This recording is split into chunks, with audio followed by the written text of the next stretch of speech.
Lots of flooding across the world. What is going on? Coming out Oh of my Central God. Texas. It's the third day in the frantic search for flood victims. The latest count, at least 79 people are dead, with dozens still missing.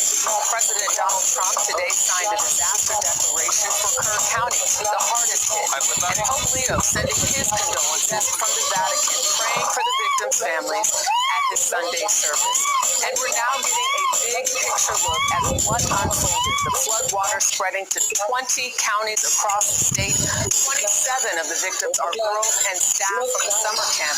Say 10 girls and one counselor are still missing. CBS is covering this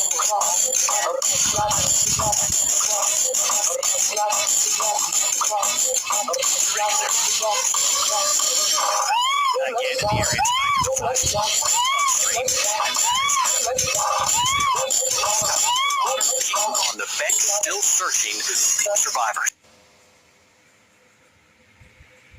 My people, I will so not go out in a Texas. God is sorry for them. By Father God, it will find them. Oh God, it could have been anyone away. I could have anyone away. But God know why. A lot of people die. See all the house are washed away. One whole house, car, van, truck, nature. People are looking at themselves. God is talking, He's talking to you. Listen.